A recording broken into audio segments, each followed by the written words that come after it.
السلام عليكم ورحمة الله. په دې هیله چې روغ دي اوسئ، حتماً خوشحاله به یاست. ما یو څو ورځې وړاندې یو څوک راغلی و، اوس په کابل کې دی، د زړه ناروغیو متخصص ډاکټر دی. نو هغه شاوخوا عمر یې 28 کاله دی.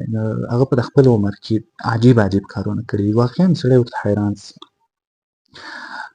په دغه 28 کاله کې هغه وړه دوره کړې ده د دیني علومو، او یعنې دیني علوم یې ویلي دي، تکمله یې کړې ده، وړه دوره یې کړې ده، لویه دوره یې کړې ده، او په همدې برسېره یې د قرآن کریم حفظ کړی دی.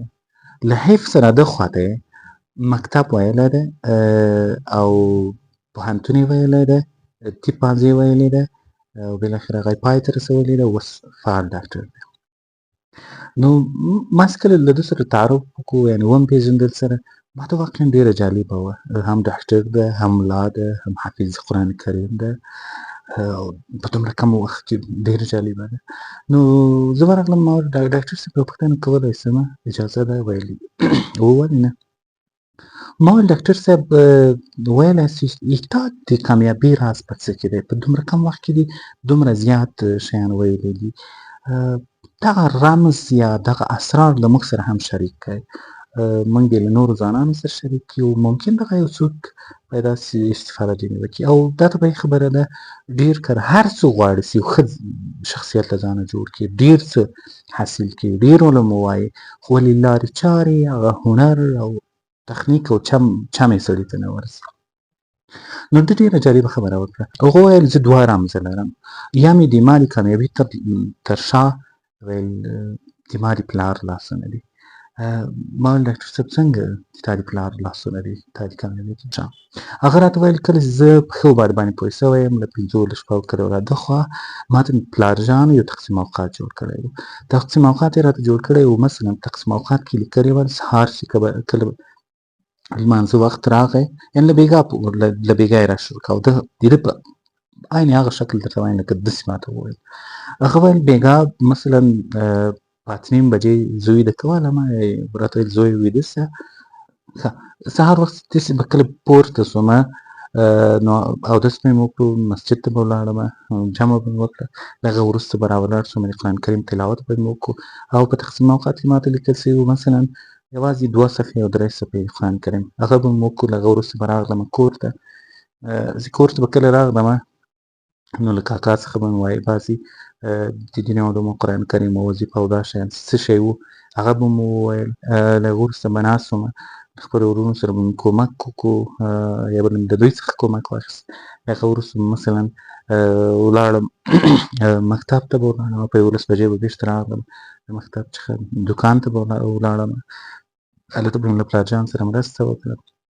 بالاخره مثلا یا به مې د وخت د خوب و یا به بل و، نو له هغه وروسته به بیا 2 بجې یو چېرته مدرسه وه، هلته به ولاړم، مدرسې ته به ورتلم، قرآن کریم مې وایه 2 ساعته هلته، له هغه وروسته به راتلم.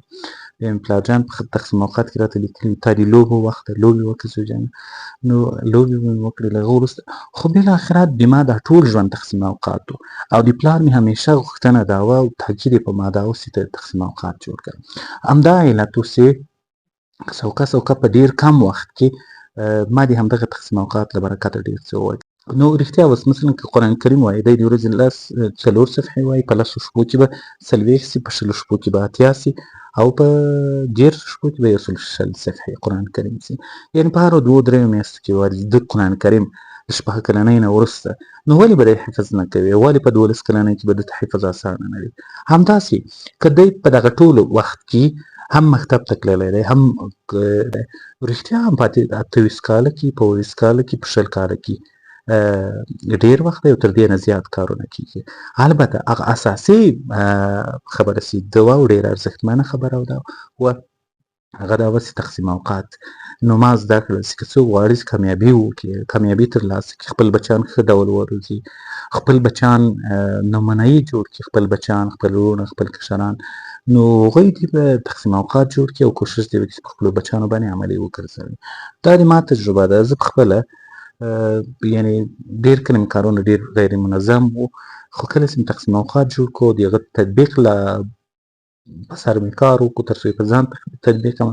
په اولو ورځو کې لږ سخت و، نو اوس عادي خبره ده، او هره ورځ ډېر زیات خوشحالي مې راکوي. کله چې مې خپل تقسیم اوقات په ځان باندې عملي کړی دی.